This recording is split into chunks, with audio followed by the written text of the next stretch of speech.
A group of psychologists in North Carolina had an idea that they hoped might solve the problem. Oh, this is a young lady who is a teacher now. She's a teacher in Charlotte. Joe Sparling and his team wanted to reach children far younger than had ever been done before. We had a great optimism in the early 70s that we could really make a difference in kids' lives, and that early education was maybe the way to do that. The team went out into deprived neighborhoods and hand-picked 111 newborn babies for a unique experiment. They called it the Abecedarian Project. Kay Gattis was a teenager living in poverty when she got pregnant. I was 16 years old having a child. Didn't know anything about having a child. Yeah, I got a baby picture of him somewhere in here. Here you go. That's him. Without intervention, Kay's son Miche would have been well behind his more privileged peers by the time he started school. Once you are behind in school, and once you begin to be labeled as someone who is slow or someone who can't quite do it, people begin to treat you differently, and they lower their expectations for you. And as that occurs, you see kids begin to have the light go out of their eyes. Craig Ramey and his team believed they could break this vicious circle with science. Miche joined the project when he was 6 weeks old, and Joe Sparling would make sure that his brain was kept busy.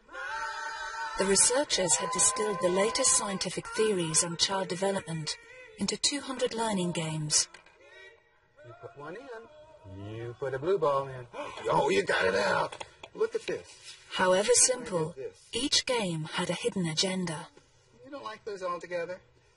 One of the important principles of teaching is follow the child's lead, because if the child is into something, that's something they're ready to learn. See mine? Can you get one like mine? It's not a matter of just throwing stuff at the kid. You've got it. You basically say, what is this child likely to be comfortable doing right now? What has he got the capabilities for? And then you do something that stretches him just a little. All right, looks good. But it wasn't all fun and games for the children. The scientists needed to know whether anything was happening in their stimulated brains. Okay, now you do it. It's fair to say that these children have had more data collected about them than probably any other group of children on Earth. The children took regular IQ tests, and their scores were compared to kids who had not received any special treatment.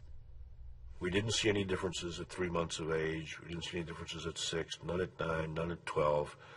At 15 months of age, the way that the children literally saw the world began to be different. The stimulated children were learning faster, spoke more fluently, and had better IQ scores than their peers. By 2 years of age, the differences between the two groups were dramatic. And by 3 years of age, we knew that we had to get to kids long before 3. At the age of 5, the children were released into the school system. But wherever they went, they always came back to be tested. And that's when the real surprise hit. They had kept their IQ advantage, achieved higher qualifications, and gained better jobs. Solid proof that early stimulation did have a lasting effect on their lives. We were over the moon. This was meaningful. IQs were never the objective, but they were a way to measure that something was happening. Something was going on in there, and that translates into school achievement, into later life achievement. Miche Gattis is one of many success stories. Very proud of him. I'm proud of all my kids, but he's like teaching me in my life now. Miche got a college degree and now works in New York. Early intervention had not just boosted the IQ of the children, it had taught them the rules of the learning game. some of my friends, they call me smart boy, nerdy boy, this, that, you know. Nah, I'm not, you know, I'm just like you. I just like to learn. Everything goes back to early learning, early education.